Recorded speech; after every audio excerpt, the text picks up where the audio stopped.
রামিসার বিচার নিয়ে কোনো তামসা করা হোক, এটা আমরা চাই। এবং আমি অনুরোধ করব, আত্মস্বীকৃত এই ধরনের বদমাইশদের পক্ষে কোনো আইনজীবী যেন আদালতে না দাঁড়ায়। আমি আহ্বান জানাবো, এটা নিয়ে কেউ যেন কোনো রাজনীতি না করেন। এইটা আমাদের ইজ্জত বাঁচানোর লড়াই। এই মেয়ে আমাদেরকে ক্ষমা করবে না। যদি এই মেয়ের বিচার সুষ্ঠুভাবে সম্পন্ন হয়ে রায় কার্যকর না হয়, হাসরের দিন আমরা সবাই আসামি হয়ে যাব। আমরা ওই আসামি হতে চাই না। একথা বারবার বলেছি আমরা, যে এরপরেও আর এই ধরনের দেখতে চাই না। কিন্তু না, হয়েই চলছে, বন্ধ হচ্ছে না। তার মূল কারণ হলো বিচারের নামে অবিচার, বিচারের নামে দীর্ঘসূত্রিতা এবং বিচারের নামে তামসা। এর কারণে বিচারের প্রতি মানুষের কোনো আস্থা নাই। এর রামিসার বাবা আব্দুল হান্নান মোল্লা, উনাকে যখন লোকেরা জিজ্ঞেস করেছিল আপনি বিচার চান কিনা, উনি বলেছেন আমি কার কাছে বিচার চাই।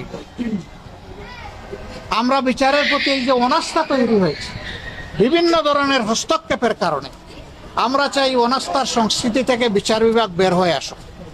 বিচার বিভাগ 100 বার স্বাধীন হোক এবং 100 ভাগ স্বাধীনতা নিয়ে তারা বিচার করুক, ন্যায় বিচার করুক। আমরা ওইটাই দাবি করব। আমরা সারা বাংলাদেশের জনগণের পক্ষ থেকে এই দাবি জানাই যে রামিসার এই বিচার অতি দ্রুত সম্পন্ন করে, যেহেতু সে স্বীকার করে নিয়েছে এবং এইখানে অন্য কোনো আলামতের প্রয়োজন নেই।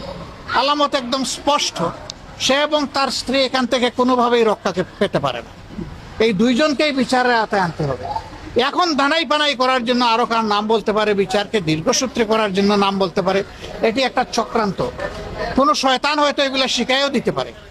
আমরা ওই সমস্ত বিচার নিয়ে, রামিসার বিচার নিয়ে কোনো তামসা করা হোক, এটা আমরা চাই। মাননীয় প্রধানমন্ত্রী তাদের বাসায় গিয়ে আশ্বস্ত করেছেন 15 দিনের মধ্যে বিচার সম্পন্ন করবেন। আমরা দেখতে চাই প্রধানমন্ত্রীর কমপক্ষে এই ওয়াদাটা 100% বাস্তবায়ন হবে। এবং এটি যদি বাস্তবায়ন হয়, সারা বাংলাদেশের 18 কোটি মানুষ খুশি হবে, ওনার জন্য দোয়া করবে। আমরা ওনার জন্য দোয়া করতে চাই, দেখতে চাই 15 দিনে এই বিচার সম্পন্ন হবে। এবং আমি পার্সোনালি বিশ্বাস করি, যদি বিচার বিভাগ সঠিকভাবে এই কাজ করে, সিরিয়াসলি করে, তাইলে 15 দিন মানে 15 কর্মদিবসের মধ্যে এটি সম্ভব। অন্তত বিচারিক আদালতের কার্যক্রম সম্পন্ন করা সম্ভব।